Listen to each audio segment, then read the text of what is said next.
할렐루야. 복음비전교회 주일 예배에 오신 여러분을 주님의 이름으로 축복하고 환영합니다. 모두 자리에서 일어서 주시기 바랍니다. 주의 성도들아, 여호와를 찬송하며 그의 거룩함을 기억하며 감사하라. 우리 이 시간 거룩하신 하나님 앞에 나아가 감사와 기쁨으로 주님의 거룩하신 이름을 함께 높여드리기 원합니다. 우리 먼저 오직 예수, 다른 이름은 없네. 우리 함께 찬양하겠습니다.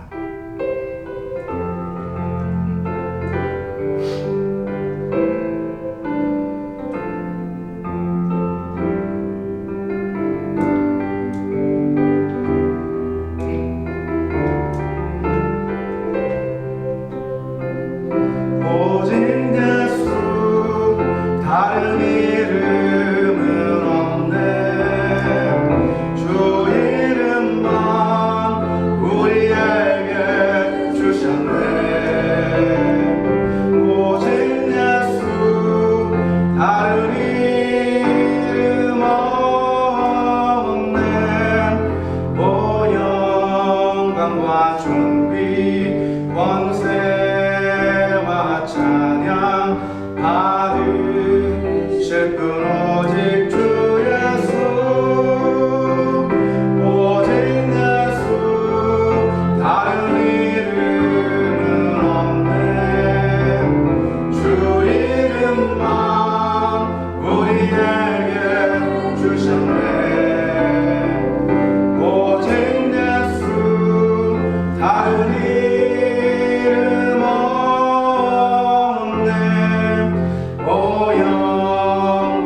쉴뿐 오직 주 예수.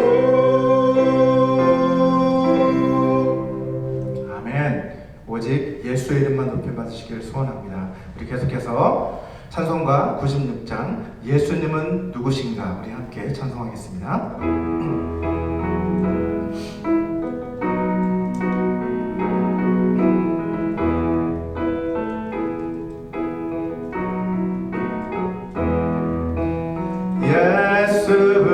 예수님은 누구신가 무능한 자의 위로와 없는 자의 풍성이며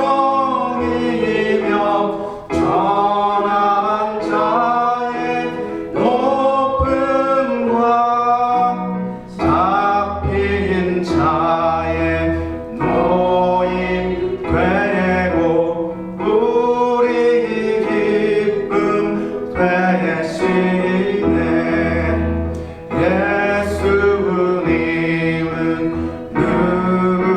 누구신가 약한 자의 강함과 눈먼 자의 빛이시며 병든 자의 고침과 죽은 자의 부활되고 우리 생명 되시네. 예수님은 누구신가 주한 자의 정함과 죽을 자의 생명이며 죄인들의 중보와 멸망한 자의 구원 되고 우리 평화 되시네. 예수님은 누구신가 온 교회의 머리와 온 세상의 구주시며 모든 왕의 왕이요 심판하실 주님 되고 우리 영광 되시. 4절 예수님은 누구신가 온 교회의 머리와 온 세상의 구주시며 모든 왕의 왕이요 심판하실 주님 되고 우리 영광 되시네.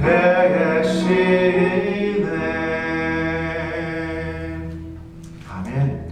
우리 마지막으로 나의 만족과 유익을 위해라는 찬양 함께 고백하겠습니다.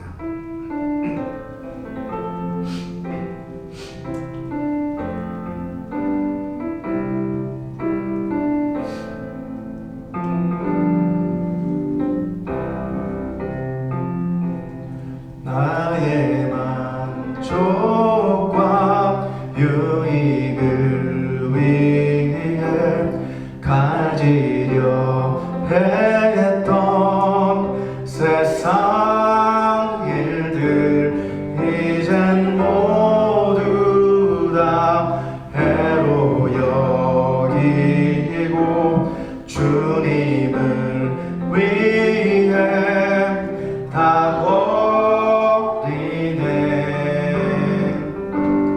내 안에 가장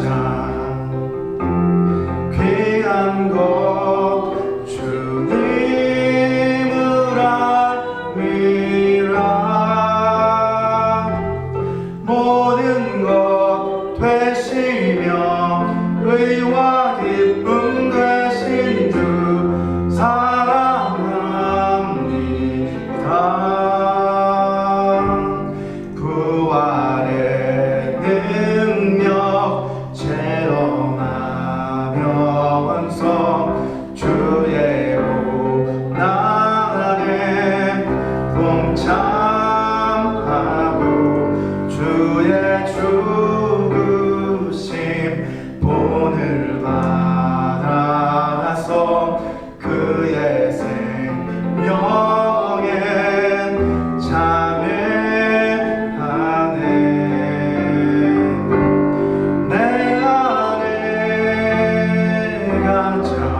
되시며 의와 기쁨 되신 주 사랑합니다.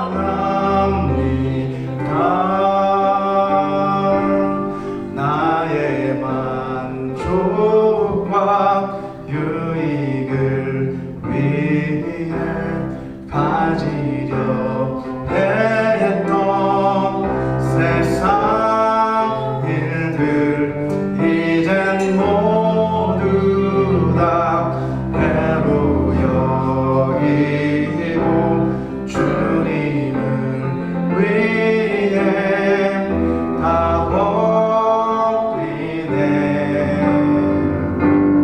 부활의 주 체험하면서 주의 고난에 동참하고 주의 죽으심 오늘 받아서 그의 생명에 참여하네. 내 안에 가장 귀한 것 주님을 알미라. 모든 것 되시며 의와 기쁨 되신 주 사랑합니다.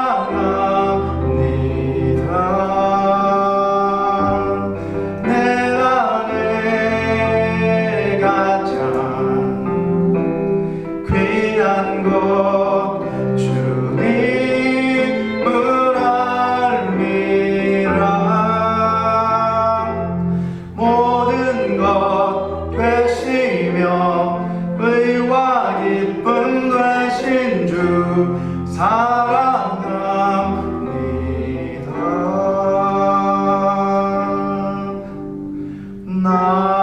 나의 주.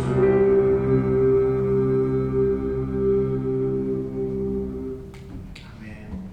우리 이 시간에는 우리를 대표해서 엄태옥 전사님께서 기도해 주시겠습니다. 사랑과 존귀와 영광을 받으시기 합당하신 하나님, 오늘 이 거룩한 날 주님의 자녀 삼아 주셔서 예배드리게 하심을 감사드립니다. 아멘. 저희들은 아무것도 아닙니다. 아버지 주님과 같은 존재입니다. 주님이 빚어 주시옵소서. 하나님, 한 주간도 또 아버지 저희들의 삶을 통하여서 하나님 앞에 입술로 또 마음으로 생각으로 지은 죄들이 너무나 많습니다. 하나님 아버지 시간 내려놓게 하여 주시고 회개케 하여 주시옵소서. 아버지 이 세상에는 너무나 많은 선과 악을 구별하지 못하여서 악인의 길을 가는 아버지 수많은 아버지 교회를 나오는 영혼들이 있습니다. 아버지여 진짜와 가짜와 염소와 양을 이 마지막 때에 가른다고 하셨사오니 하나님 지금 너무 많은 것들로 드러나고 있습니다. 숨겨져 있던 저들의 정체성이 다 드러나는 이 땅을 하나님 고쳐주시고 정말 주님을 대적하는 악법들이 하나님 통과되지 못하게 하여 주시옵소서. 하나님 나라를 망가뜨리며 하나님을 모욕하는 죄들이 얼마나 이 세상에 난무하고 있습니까? 각 나라의 하나님 아버지 모든 것들이 주님을 대적하는 법들이 얼마나 통과되고 있을 때 하나님의 피눈물을 흘리시는 그 모습을 아버지 그려봅니다. 하나님 저희들이 먼저 회개하고 저희들이 하나님 아버지 거듭나서 저희들이 먼저 거룩한 삶을 살아드릴 수 있도록 도와주시옵소서. 믿는 자들이 하나님 온전히 주님 앞에 서지 못했기에 세상은 아버지 정말 조롱합니다. 하나님 저희들의 모든 잘못을 주님 기억하여 주시고 용서하여 주시옵소서. 아버지 저희들이 먼저 정말 마음을 찢는 회개가 되게 하여 주시옵소서. 우리가 세상을 쫓아갑니다. 물질과 명예와 아버지 정욕과 이생의 자랑을 쫓아갔던 하나님 아버지 그 길은 아버지 하나님 의인의 길이 아닌 악인의 길임을 분별하지 못하여서 우리가 하나님 아버지 많은 것에 미혹되어 갔습니다. 하나님 저희들 이 복음비전교회가 정말 하나님 뜻대로 세워진 교회, 하나님이 이끌어가시는 교회, 참 복음이 전해지는 교회가 되게 하여 주시옵소서. 또 빈자리 하나님 그 영혼을 아버지 천하보다 귀하게 여겨 주시옵시고 마음을 어루만져 주시옵시며 인간의 생각들을 아버지 멸하여 주시고 오직 그의 나라를 의를 구하는 아버지의 아들로 삼아 주시옵소서. 하나님 아버지 저희들은 주님께 맡겨드립니다. 수고하고 무거운 짐들아 다 내게로 오라. 내가 너를 쉬게 하리라 하셨습니다. 우리의 짐은 너무나 무겁고 버겁지만 하나님 멍에를 지게 하여 주시고 우리가 내려놓게 하여 주시옵소서. 오늘도 목사님 말씀을 선포될 때 아버지 우리의 마음이 하나님 아버지 옥토가 되게 하여 주셔서 30배, 60배, 100배를 열매 맺는 주님의 거룩한 열매가 맺혀지기를 원합나이다. 모든 것 감사하고 예수 그리스도의 이름으로 기도드리옵나이다. 아멘.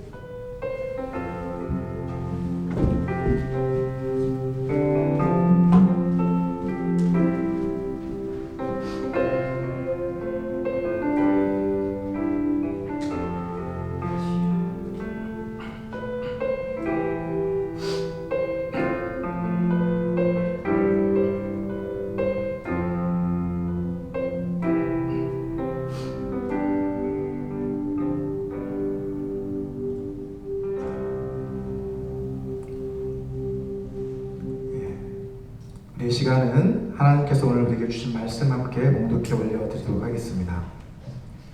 하나님께서 오늘 우리에게 주신 말씀은 사도행전 4장 12절에서 22절까지의 13절에서 22절까지의 말씀입니다. 13절부터 읽겠습니다. 13절부터 22절까지 저와 함께 교독하도록 하겠습니다. 그들이 베드로와 요한이 담대하게 말함을 보고 그들을 본래 학문 없는 범인으로 알았다가 이상히 여기며 또 전에 예수와 함께 있던 줄로 알고 병난 사람이 그들과 함께 서 있는 것을 보고 비난할 말이 없는지라 명하여 공회에서 나가라 하고 서로 의논하여 이르되 이 사람들을 어떻게 할까? 그들로 말미암아 유명한 표적 나타난 것이 예루살렘에 사는 모든 사람에게 알려졌으니 우리도 부인할 수 없느니라.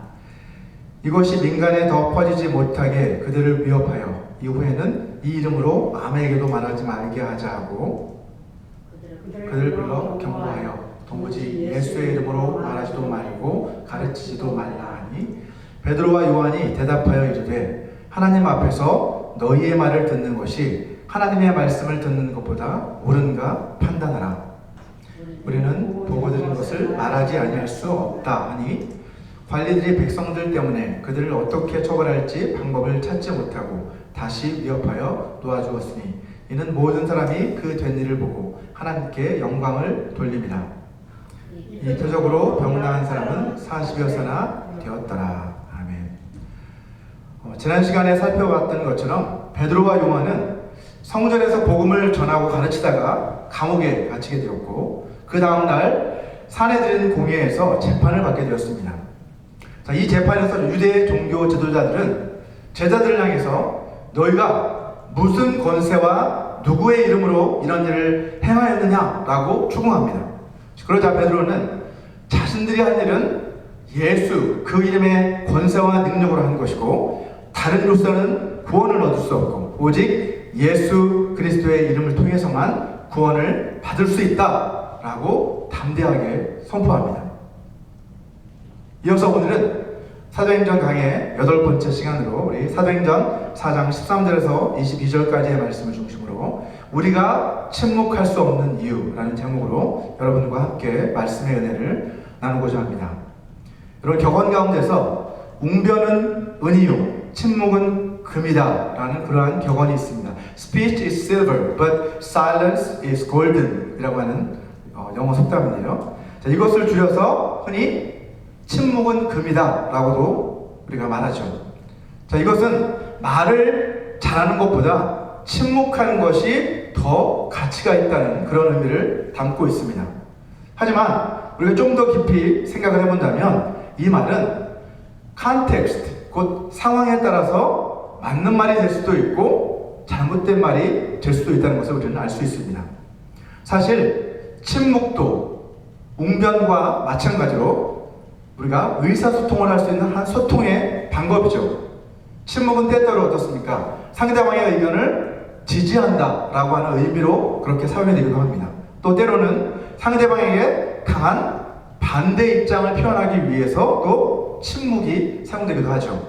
예를 들어서 보통 회의에서 이의를 제기하지 않고 침묵하는 것, 그것은 어떤 의미냐면 동의한다, 모두가 동의한다 라는 그런 뜻으로 간주가 됩니다. 자, 그리고 우리가 일상생활에서 보면 부모님에 대해서, 그리고 또 남편에 대해서, 혹은 정부에 대해서 우리가 불만이 생길 때 가끔 어떻게 합니까? 우리가 침묵 시위를 하잖아요. 침묵 시위, 그죠? 입을 닫아버립니다. 네, 그건 뭐예요? 불만을 표현하는 것이죠.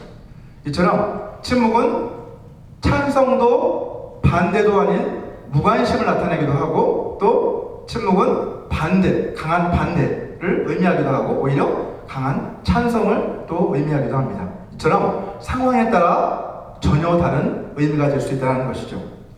자, 성경도 우리가 때때로 침묵해야 될 때가 있고, 또 때로는 침묵하지 말아야 할 때가 있다라고 우리에게 가르치고 있습니다. 잠언 17장 28절 말씀은 침묵의 가치에 대해서 다음과 같이 말씀하고 있습니다. 같이 한번 읽어볼까요?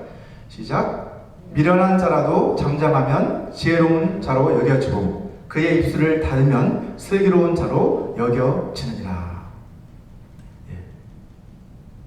오히려 이렇게 어떤 말을 했다가 자기의 미련함이 드러나는 것보다 오히려 침묵하고 있으면 지혜자로 슬기로운 자로 여겨질 때가 있다는 것입니다.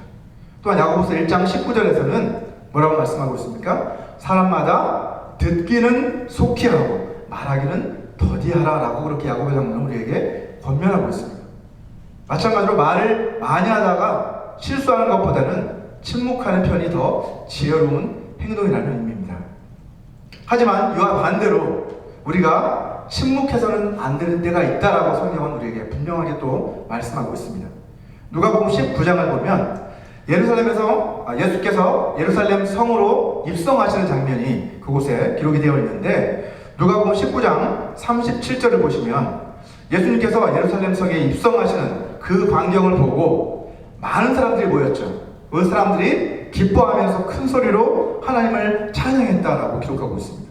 자, 근데 그 다음 절 38절을 보시면 그들은 뭐라고 외쳤어요? 찬송하리로다 주의 이름으로 오시는 왕이여, 하늘에는 평화요 가장 높은 곳에는 영광이로다 라고 그렇게 크게 외치며 하나님을 찬양했다라고 기록하고 있습니다. 자, 그런데 이 소리를 듣고 그 무리 가운데 섞여 있었던 바리새인들이 있었어요. 바리새인 몇 사람이 이 소리를 듣고 나서 예수님께 이렇게 이야기합니다. 당신들의 제자들을 좀 꾸짖으십시오, 책망하십시오 라고 이렇게 이야기하죠. 누가복음 19장 40절을 보면 예수님께서 그 말을 들으시고 이렇게 대답을 합니다. 대답하여 주시되 내가 너희에게 말하노니 만일 이 사람들이 침묵하면 돌들이 소리 지르리라 라고 그렇게 주님은 대답하시는 것을 볼 수 있습니다. 어떤 의미입니까? 지금은 저들이 침묵할 때가 아니라 오히려 소리를 높여 그렇게 하나님을 찬양해야 될 때다 라고 그렇게 이야기하시는 것이죠. 이처럼 성경은 우리가 침묵해야 될 그럴 때가 있고 침묵하지 말아야 할 때가 있다라고 우리에게 말씀하고 있습니다. 오늘 우리가 함께 살펴볼 오늘 본문의 말씀은 우리가 침묵할 수 없는 그 이유가 무엇인지 우리에게 가르쳐주고 있습니다. 자, 첫 번째, 우리가 침묵할 수 없는 첫 번째 이유는 하나님의 말씀에 순종하는 것이 하나님 나라 시민으로서 마땅한 의무이기 때문입니다. 오늘 본문 13절을 보시면 산헤드린 공회의 멤버들은 베드로와 요한이 담대하게 말하는 것을 보고 몹시 놀랐다라고 기록하고 있습니다. 개역개정에서는 그들을 본래 학문 없는 범인으로 알았다가 이상히 여겼다라고 이렇게 번역을 하고 있죠. 자, 하지만 그 다음 영어 성경을 넘겨주시면 뭐라고 얘기하고 있습니까? They were amazed 라고 이렇게 번역하고 있는 것을 볼 수 있습니다. 영어 성경을 보면 그들이 놀랐다, amazed는 아주 굉장히 놀랐다 이런 뜻이에요. 이상히 여겼다는 게 아니라 오히려 그들이 너무나도 놀랐다 이렇게 원어적으로도 그런 의미를 담고 있는 것을 볼 수 있습니다. 이처럼 그들이 놀란 이유는 뭘까요? 자, 여기에서 먼저 학문 없는 범인으로 알았다. 범인이 뭐예요? 평범한 사람들, 그죠? 학문 없는 범인. 이것은 못 배우고 무식한 사람으로 알았다는 뜻이 아니죠. 이것은 오늘날로 치자면 여러분 신학교, 그죠? 신학교에 해당하는 그 당시 랍비 학교에서 전문적인 교육을 받지 못한 그러한 평범한 사람들로 알고 있었다, 이런 뜻이에요. 자신들처럼 랍비 학교를 통해서 웅변술도 배우고 말씀도 연구하고 이러한 과정들을 거친 사람들이 사실 이러한 성전의 솔로몬 행각이나 이런 데서 사람들을 가르치는 랍비로서, 선생으로서 가르치는 역할들을 그 당시 했기 때문입니다. 자, 베드로와 요한이 그처럼 담대하게 그들 앞에서 말할 수 있었던 것은 그들이 학식이 뛰어나고 또 웅변 기술을 잘 익혔기 때문이 아니라는 겁니다. 그들이 그렇게 할 수 있었던 것은 성령께서 그들에게 담대한 용기를 주셨고 또 그들에게 그렇게 이야기할 수 있는 지혜를 그들에게 주셨기 때문입니다. 이처럼 전도는, 복음을 전하는 것은요, 우리가 훈련을 잘 받고 또 말솜씨가 아주 훌륭하다고 잘할 수 있는 것이 아니라는 것이죠. 정말 전도를 잘하기 위해서는 성령의 인도하심에 철저하게 자신을 맡기는 그런 사람이 전도를 잘하는 사람입니다. 오늘 본문 14절을 보시면 병 나은 사람이 제자들과 함께 서 있는 그 모습을 보고 사내들인 공의 원들은 그만 할 말을 잃어버리고 맙니다. 그렇죠? 또 병 나은 사람이 그들과 함께 서 있는 것을 보고 비난할 말이 없는지라 라고 성경은 기록하고 있어요. 오늘날의 교회와 그리스도인들에게 이것은 가장 필요한 것이라고 저는 생각합니다. 여러분, 세상의 빛과 소금이 되어야 할 기독교가 그 본질을 잃어버리고 세상에게 손가락질 당하는 그러한 개독교로 전락해버린 지 이미 오래되었습니다. 또 목사들이 존경받던 옛날과 달리 요즘은 목사라고 밝히는 것조차 부끄러운 그런 시대가 되어버리고 말았습니다. 무엇이 그렇게 만들었습니까, 여러분? 세상이 더 악해졌기 때문일까요? 물론 그것도 한 가지 이유가 될 수 있겠지만 더 근본적인 이유는 따로 있습니다. 그 이유는 바로 교회가 교회다움을 잃어버리고 또 성도가 성도다움을 잃어버렸기 때문입니다. 하나님 나라의 시민들이 하나님 나라의 시민답게 살아가지 못하기 때문에 이렇게 세상으로부터 손가락질을 당하고 있는 것입니다. 오늘 본문에서 사내들인 고기원들이 사도들에게서 아무런 비난의 구실도 찾지 못해 한마디도 하지 못했다라고 오늘 본문에 말씀하고 있잖아요. 이것이 교회에 필요한 것이라는 것이죠. 우리 그리스도인들도 거룩한 삶과 행실을 통해 세상의 비난을 잠재우는 그러한 삶을 우리가 살아가야만 합니다. 베드로전서 2장 15절에서 말씀하고 있는 것처럼 저와 여러분 모두가 선행으로 세상 사람들의 어리석은 그 비난을 잠재우는 그러한 삶을 살아가게 되시기를 바랍니다. 자, 이어서 본문 15절과 16절을 보시면 제자들에게서 아무런 혐의점도 찾지 못한 그들은 제자들을 잠시 내보낸 뒤에 자기들끼리 제자들을 도대체 어떻게 해야 할지 대책을 논의하는 것을 볼 수 있습니다. 자, 그들은 논의한 그 결과 그들이 내오는 대책은 어떤 것이었습니까? 제자들을 위협해서 이후로부터는 이 예수 이름으로 아무에게도 말하게 하지 말자라는 것이 그들의 결론이었습니다. 본문 17절 말씀이죠. 이것이 민간에 덮어지지 못하게 그들을 위협하여 이후에는 이 이름으로 아무에게도 말하지 말게 하자라는 것이 그들이 내린 결론이었습니다. 대책이었어요. 오늘 본문 18절을 보게 되면 제자들은 이제 다시 제자들을 불러들이고 그들에게 이러한 결과를 그들에게 이야기합니다. 너희는 예수의 이름으로 말하지도 말고 가르치지도 말라라고 그렇게 경고를 하고 있는 것을 볼 수 있죠. 그들을 불러 경고하여 도무지 예수의 이름으로 말하지도 말고 가르치지도 말아라 라고 그렇게 경고를 합니다.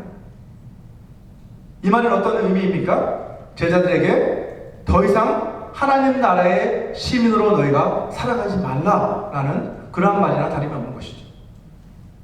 그냥 이 땅에 사는 사람들처럼 그렇게 살아라. 예수 이름으로 가르치고 전하지도 말고 그냥 그렇게 남들처럼 그렇게 살아라 라는 그러한 이야기입니다. 이 말을 듣고 제자들은 어떤 반응을 보였습니까? 오늘 본문 19절 말씀을 같이 한번 읽어보겠습니다. 시작. 베드로와 요한이 대답하여 이르되 하나님 앞에서 너희의 말을 듣는 것이 하나님의 말씀을 듣는 것보다 옳은가 판단하라. 자, 여기에서 우리가 주목할 부분은 하나님 앞에서 라고 하는 표현입니다. 이 하나님 앞에서라는 이 표현은 하나님의 법정을, 하나님의 임재 앞에서, 그분 앞에서, 곧 하나님의 법정을 말하는 거예요. 당시 유대의 최고 법정이었던 이 산헤드린 공회, 이 공회는 제자들에게 어떤 재판 결과를 내려놨어요? 예수의 이름으로 더 이상 말하지도 말고 가르치지도 말라라고 하는 그러한 판결을 내렸어요. 하지만 제자들은 그 판결을 받아들일 수 없었다는 것이죠. 그래서 곧바로 어떻게 한 겁니까? 최상급 법원인 하나님의 법정, 하늘 법정에 그들은 곧바로 항소하는 거예요. 우리가 너희의 말을 듣는 것이 하나님의 말씀을 듣는 것보다 옳은가 판단하라. 여러분, 이슬람 국가들이나 북한이나 중국과 같은 그런 나라들에서는 복음을 전하는 것이 법적으로 금지가 되어 있습니다. 따라서 선교사님들이 그런 나라에 몰래 들어가서 복음을 전하는 것은 세상의 법으로 따지면 어때요? 분명 불법입니다. 불법을 행하는 것이죠. 그들에게 있어서는. 그럼에도 불구하고 선교사님들이 그곳에서 계속해서 그렇게 복음을 선포하는 이유는 세상의 법과 그 권위에 순종하는 것보다 하나님의 법과 그 하나님의 권위에 순종하는 것이 그들에게 더 중요하고 더 우선순위이기 때문입니다. 우리 그리스도인들은 저마다 이 땅에 속한 나라의 시민으로 살아가고 있습니다. 하지만 동시에 우리는 하나님 나라의 시민으로 또한 살아가고 있는 것이죠. 주님이 말씀하셨던 것처럼 우리는 가이사의 것은 가이사에게, 그리고 하나님의 것은 하나님께 바치는 그런 삶을 살아갑니다. 하지만 이 땅의 법과 하나님 법이 충돌하는 경우들이 있잖아요. 그때는 어떻게 해야 된다는 것이죠? 우리는 하나님의 법을 따라야 한다는 것입니다.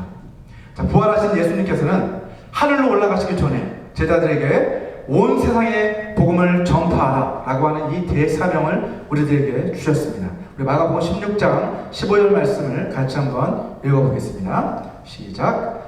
또 이르시되 너희는 온 천하에 다니며 만민에게 복음을 전파하라.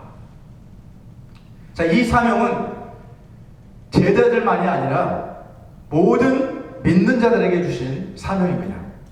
따라서 하나님 나라의 시민인 우리 모두는 사실 침묵하지 말고 세상을 향해 나아가 담대하게 복음을 전해야만 하는 그러한 사명을 부여받은 사람들이라는 것을 알 수 있습니다.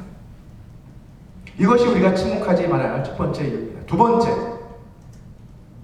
우리가 침묵할 수 없는 두 번째 이유는 우리가 보고 들은 그것을 사실 그대로 증언하는 것이 증인으로서 마땅한 의무이기 때문입니다. 오늘 본문 20절을 보시면 사도들은 우리는 보고 들은 것을 말하지 아니할 수 없다 라고 그렇게 그들에게 이야기합니다. 제가 아주 오래전에 텍사스에서 살았을 때 어느 대형 쇼핑몰 주차장에서 교통사고를 당한 적이 있었습니다. 저는 평상시처럼 제 차에 시동을 걸고 주차장에서 주변을 살피면서 차를 후진해서 뒤로 빼고 있었습니다. 그런데 백미러로 이렇게 보니까 어느 정도 나와서 백미러로 보니까 저만큼 차 한 대가 백미러가 아니고 제가 앞으로 보니까 백미러가 아니죠. 제가 이렇게 보니까 앞으로 봤습니다. 앞으로 보니까 차가 갑자기 어느 차가 앞으로 가야 되는데 주차장에서 후진으로 아주 빠르게 후진으로 저를 향해서 저쪽으로 그렇게 다가오는 것을 볼 수 있었습니다. 제 순간 저는 그런 생각을 했어요. 어느 정도 오다 멈추겠지 설마 라는 이런 생각을 찰나 했지만 어떻게 됐을까요? 제가 어느 정도 다 뺐을 때 그 차가 엄청나게 빠르게 후진해서 제 차의 오른쪽 뒷부분 범퍼 쪽을 들이받고 말았습니다. 그야말로 눈 깜짝할 사이에 일어났던 사고였습니다. 이 사고로 제 차 뒷부분도 망가졌고 상대방 차도 모두 데미지를 입었습니다. 하지만 다행히도 다친 사람은 아무도 없었습니다. 제가 미국에 온 지 얼마 안 됐기 때문에 영어도 그 당시 아주 잘하지 못하고 사고를 어떻게 처리해야 될지 잘 몰랐던 상황이었는데, 알고 보니까 그 상대방은, 운전했던 그 사람은 이제 막 운전면허를 딴 고등학교 여학생이에요. 아주 어린 애죠. 미국에서 16살이면 운전면허 따잖아요. 아주 어린 고등학교 여학생이었어요. 그녀는 자신이 운전 미숙으로 브레이크를 밟는다는 것이 잘못해서 엑셀레이터를 밟아서 그렇게 된 것이라고 저에게 이야기하면서 사과를 했어요. 그래서 저도 그랬냐 라고 이야기를 하고, 그렇게 그러면 운전면허증을 달라고 해서 운전면허증도 찍고 보험증도 찍고 서로 교환하고 이렇게 해서 사고 현장을 찍고 경찰에 전화까지 했습니다. 그랬더니 경찰은 상황을 들어보더니 그러면 경미한 사고니까 다친 사람도 없고, 그러니까 운전면허증과 보험증을 서로 주고받고 보험회사에 연락하면 된다 라고 이렇게 이야기를 하는 거예요. 그래서 경찰이 그렇게 이야기하니까 그럼 잘 되겠지 라고 저는 생각을 하고, 보험증과 이제 운전면허증을 찍고 나서 그 사고 현장을 벗어나서 집으로 돌아왔습니다. 그리고 상대방 보험회사에 전화를 걸어서 사고 접수를 했어요. 그런데 이게 웬일입니까, 여러분? 저는 아무 잘못한 것이 없잖아요. 이렇게 뒤로 후진해서 저는 나가려고 하는 그런 상황이었는데, 이 운전 미숙자가 갑자기 엑셀레이터를 밟아서 막 전속력으로 후진하는 바람에 제 차를 들이받은 거예요. 우리가 생각할 때 당연히 100% 상대방의 과실이라고 저는 생각을 했지만, 며칠 뒤에 제가 인스펙션 받고 결과를 받아봤는데 뭐라고 나왔냐면 쌍방과실이라는 거예요. 그래서 50%만 보험을 지급하게 됐다라고 그렇게 써 있는 겁니다. 저는 너무나도 억울해서 보험회사에 항의를 해봤어요. 전화해서 항의해보고 했지만 아무런 소용이 없었습니다. 일반적으로 주차장에서 일어난 이러한 사고는 상대방의 사고 진술서, 자기가 잘못했다라는 그런 진술서를 받거나 목격자가 없다면 대부분이 쌍방과실로 그렇게 판결이 난다는 것이었습니다. 제가 만약 그녀에게서 진술서만 받아놨어도, 아니면 사고 현장을 목격했던 사람도 있었거든요. 그 사람들에게 좀 부탁을 해서 연락처를 받고 나중에 좀 증인으로 좀 해달라라고 이렇게 부탁을 했더라면 아마도 이런 억울한 일은 당하지 않았을 것입니다. 저는 이 경험을 통해서 목격자가 얼마나 중요한지 다시 한번 실감할 수 있었습니다. 특히 강력 범죄 사건 같은 그러한 경우에는 어떻습니까, 여러분? 목격자의 그 진술에 따라서 한 사람의 목숨이 좌지우지될 수도 있어요.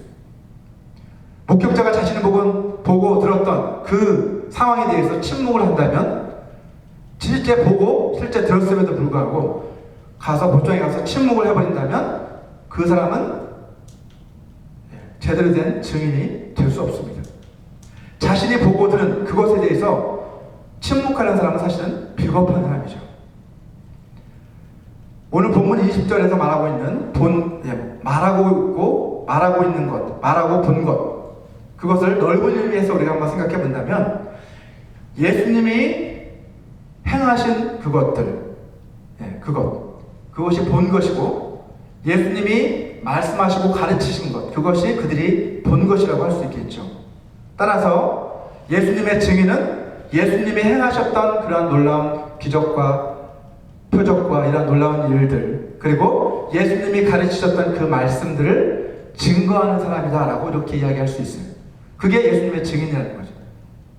자, 누가복음 7장 22절을 보면 예수님이 침례 요한의 제자들이 찾아와 물었을 때 예수님께서 하신 말씀에도 이와 비슷한 표현이 나온 것을 확인할 수 있습니다. 누가복음 7장 22절을 보면 예수께서 대답하여 이르시되 너희가 가서 보고 들은 것을 요한에게 알려라 라고 이렇게 예수님이 오실 분이 당신이십니까? 라는 이런 질문에 너희가 가서 보고 들은 것을 요한에게 그대로 말해라, 전해라 라고 말씀하시죠.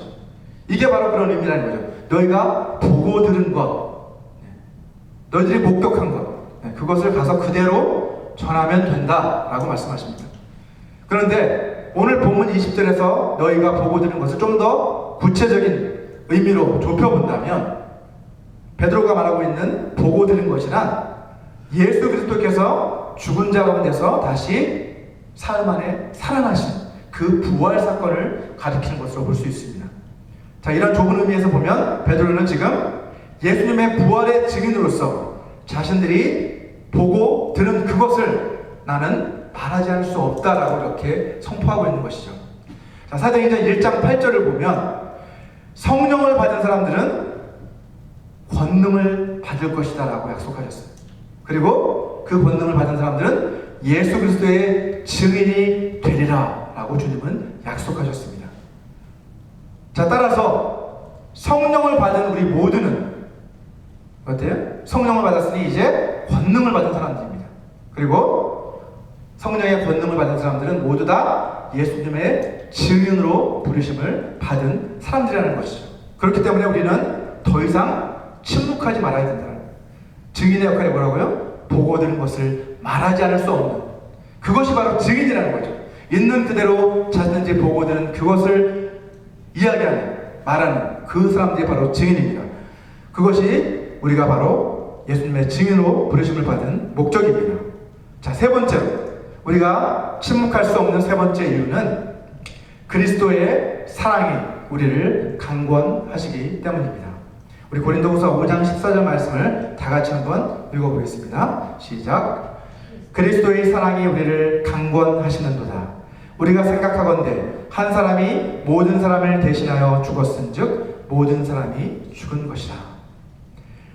자, 우리는 하나님 나라의 시민으로서 그리고 예수 그리스도의 부활의 증인으로서 마땅히 침묵하지 말아야 할 그런 의무가 있다고 말씀을 드렸어요. 하지만 이러한 의무감에서 뿐만이 아니라 우리가 침묵하지 않고 담대하게 복음을 전해야만 하는 그러한 또 다른 강력한 동기가 있는데 그게 뭐라는 거예요? 의무감이 아니라 하나님이 우리를 먼저 사랑하셨기 때문에, 그리스도의 그 사랑이 우리를 강권하시기 때문에 우리는 복음을 전하지 않고 침묵할 수 없다는 것이죠. 요한일서 4장 19절은 또한 이렇게 말씀하고 있습니다. 우리가 사랑함은 그가 먼저 우리를 사랑하셨습니다 라고 성경은 말씀하고 있습니다. 우리가 하나님을 사랑하게 된 것은 사실은 하나님께서 먼저 우리를 사랑하셨고 그리스도께서 우리를 먼저 사랑하셨기 때문에 우리는 하나님을 사랑하고 예수님을 사랑할 수 있게 된 것이라는 말씀입니다. 로마서 5장 8절 말씀은 하나님께서 우리를 어떻게 사랑하셨는지 보다 구체적으로 말씀하고 있습니다. 우리 같이 한번 말씀을 읽어보겠습니다. 시작. 우리가 아직 죄인 되었을 때에 그리스도께서 우리를 위하여 죽으심으로 하나님께서 우리에 대한 자기의 사랑을 확증하셨느니라 라고 말씀합니다. 하나님께서는 우리를 위해서 하나뿐인 자신의 아들을 십자가의 대속제물로 내어주셨죠.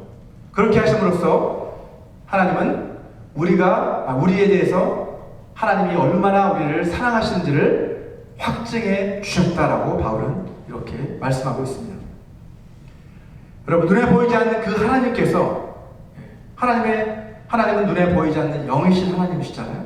그 하나님께서 그 형상의 본체이신 그리스도를 보내주시고 그 그리스도를 통해서 하나님 자신을 보여주셨던 것처럼 눈에 보이지 않는 그 하나님의 사랑이 누구를 통해? 그리스도의 그 사랑을 통해서 우리에게 확증이 되었다는 거예요. 우리가 하나님의 사랑을 어떻게 알 수 있느냐? 십자가에서 죽으신 예수님을 보고 우리는 하나님이 얼마나 우리를 사랑하시는지를 알 수 있다는 것이죠.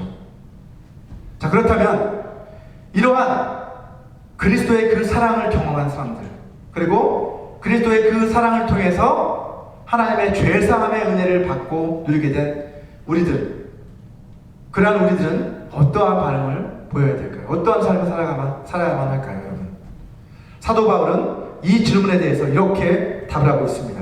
우리 고린도후서 5장 15절 말씀을 같이 한번 읽어보겠습니다. 시작. 그가 모든 사람을 대신하여 죽으심은 살아있는 자들로 하여금 다시는 그들 자신을 위하여 살지 않고 오직 그들을 대신하여 죽었다가 다시 살아나신 이를 위하여 살게 하려 함이라 라고 바울은 담대하게 선언하고 있습니다. 주님께서 모든 사람을 대신해 죽으신 것은 우리로 하여금 우리 자신을 위한 그러한 인생을 살지 말고 이제부터는 오직 우리 대신 십자가에 달려 돌아가신 그 예수님을 위해 살아가도록 하나님께서 우리를 위해 자신의 아들을 내어주신 것이다 라고 분명하게 말씀하고 있습니다.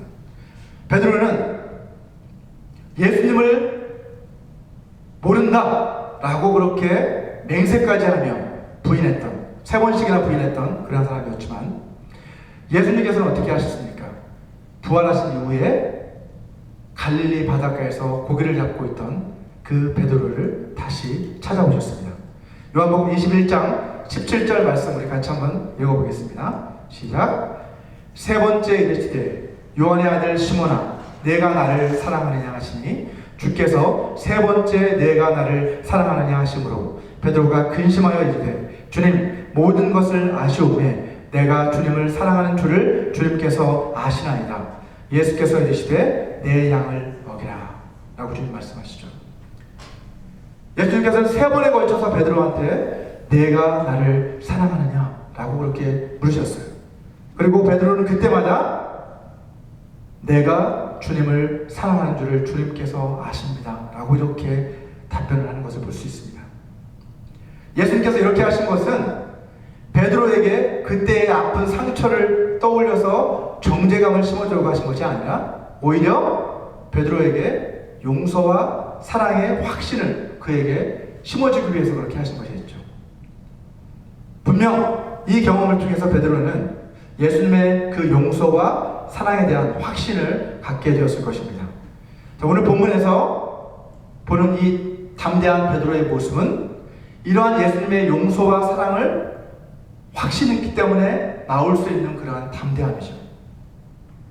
그리스도의 사랑이 그를 지금 강권하고 있기 때문에 그는 다시 감옥에 투옥될 것도 심지어 자신의 목숨을 잃을 것도 두려워하지 않고 담대하게 지금 선언하고 있는 것입니다. 빌 하이벨스 목사님의 저서 가운데 사랑하면 전도합니다 라는 그런 책이 있습니다. 자, 그가 이 책에서 강조하고 있는 것은 제목 그대로 하나님을 사랑하면 자발적으로 전도하게 되어 있다는 것이 이 책의 요지예요. 하나님을 진실로 사랑하는 사람은 하나님을 사랑하는 그 대상, 하나님이 사랑하시는 그 대상들도 사랑하게 되어 있다는 것이죠. 우리 디모데전서 2장 4절을 한번 보시면 하나님은 모든 사람이 구원을 받으며 진리를 아는 데에 이르시기를 원하시는 분이시다 라고 말씀하고 있습니다. 하나님은 모든 영혼들, 모든 사람들을 다 사랑하시기 때문에 그들이 다 구원받기를 원하시는 분이십니다. 따라서 하나님을 사랑하는 그런 사람이라고 한다면 그런 하나님의 사랑을 체험한 사람이라고 한다면 당연히 그 사람은 세상에 복음을 전할 수밖에 없다는 것입니다. 아들을 십자가에 내어주시기까지 우리를 사랑하셨던 그 하나님의 사랑을 깨닫고 하나님의 그 은혜를 체험한 사람은 죽어가는 영혼들을 보고 나서 침묵할 수가 없다는 거예요. 이것이 바로 우리가 침묵하지 말아야 할 이유라는 것입니다. 저와 여러분 모두가 하나님 나라의 시민으로서 또 예수님의 부활의 증인으로서 그리고 강권적인 그 그리스도의 사랑에 매어 사는 사람들로서 우리는 침묵하지 않고 담대하게 예수 그리스도의 복음을 세상에 선포하는 삶을 살아가게 되시기를 주님의 이름으로 축원합니다. 우리 이 시간 이 말씀을 기억하시면서 다 같이 잠시 기도하는 시간을 갖기 원합니다. 우리 기도하실 때 하나님 나라의 시민으로서 이제 사람의 명령이 아니라 하나님의 명령, 하나님의 말씀에 순종하는 삶을 살게 해달라고 우리 같이 기도했으면 좋겠습니다. 그리고 성령을 통한 그리스도의 강권적인 그 사랑이 우리를 사로잡는 거, 이제 우리도 담대하게 예수님의 그 복음을 세상 가운데 선포할 수 있는 삶을 살아가게 해달라고 우리 다 같이 기도하시겠습니다. 기도하겠습니다. 거룩하신 아버지 하나님 감사합니다. 하나님 오늘 말씀을 통해 하나님 주님을 3번이나 부인했던 베드로가 아버지 하나님 이제는 성령의 사람으로 예수 그리스도의 부활의 증인으로 그리스도의 사랑의 메인자로서 그 강권하심을 받은 자로 아버지 세상 가운데 세상의 법정에 서서 두려워하지 않고 담대하게 복음을 선포하는 것을 아버지 우리를 보았습니다. 하나님, 이와 같이 저희들도 하나님 아버지여 동일한 삶을 살아가기 원합니다. 아버지 하나님, 우리는 하늘나라에 속한 하나님 나라의 시민들임을 기억하게 도와주시옵소서. 이 땅에 속한 자들이 아니라 하나님 나라의 백성들임을 기억하게 도와주시고 아버지, 그래서 하나님 말씀에 먼저 순종하는 삶을 저희들 살아낼 수 있도록 도와주시옵소서. 또한 아버지 하나님, 우리가 보고 들은 것을 말하지 않을 수 없다라고 선언했던 베드로의 고백처럼 저희들도 세상 가운데 우리가 보고 들은 것을 증언하는 증인의 삶을 살게 도와주시옵소서. 예수님께서 우리를 얼마나 사랑하셨는지 우리가 경험했고 하나님 부활의 주님을 우리가 만났습니다. 이제 하나님 아버지 부활의 주님을 증거하는 증인으로 그런 삶을 살아낼 수 있도록 저희를 통해 역사하여 주시옵소서. 성령의 권능을 받은 자들은 주님의 증인이 된다 하셨사오니 아버지, 저희들도 아버지 성령을 부어주신 저희들, 하나님의 자녀로 인쳐주신 저희들도 이제 증인의 삶을 살아갈 수 있게 도와주시옵소서. 세상 가운데 나아가 담대하게 복음을 선포할 수 있게 도와주시옵소서. 아버지는 무엇보다도 하나님 의무감에서가 아니라 아버지, 우리가 아버지 하나님의 사랑을 더 깊이 깨닫기 원합니다.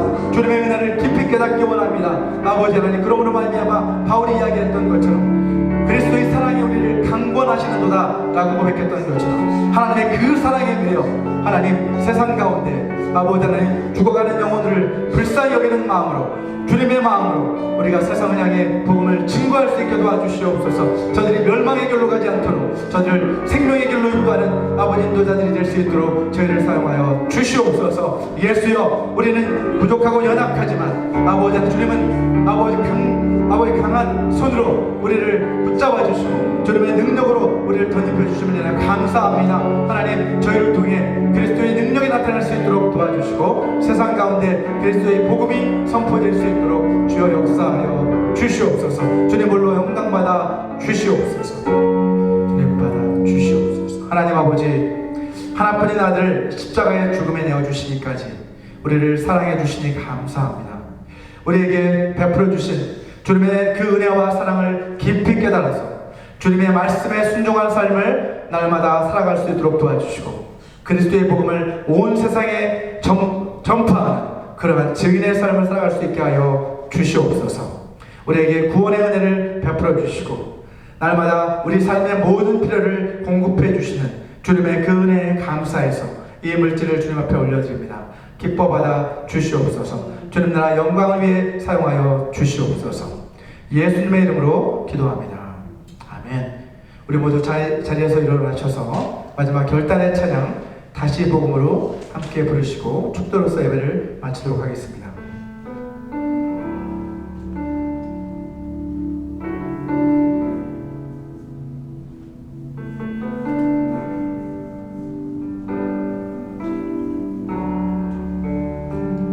하나님 독생자 예수 그리스도 그분만이 오직 그와 진리 생명이라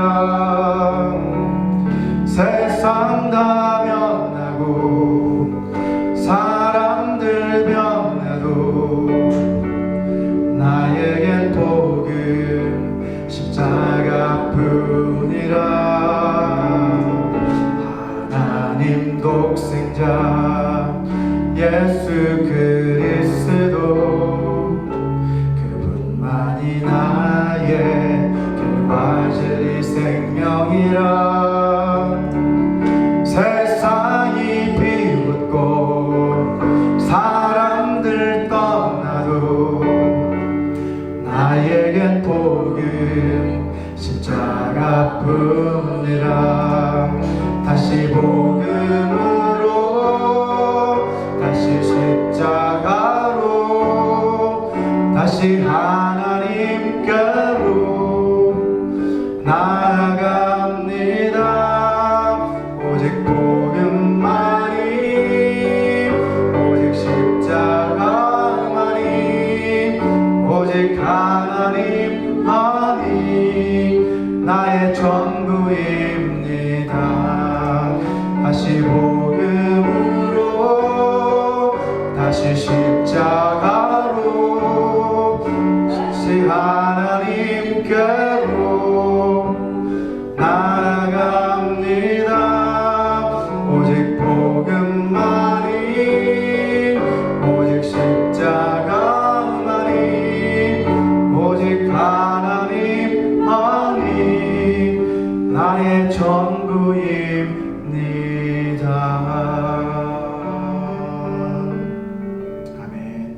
지금은 주 예수 그리스도의 은혜와 하나님의 사랑과 성령 하나님의 교통하심이 그리스도의 강권적인 사랑에 이끌려 더 이상 침묵하지 않고 세상을 향해 담대하게 복음을 선포하는 삶을 살아가기로 결단하는 모든 사람들에게 영원히 함께 하시기를 간절히 축원하옵나이다.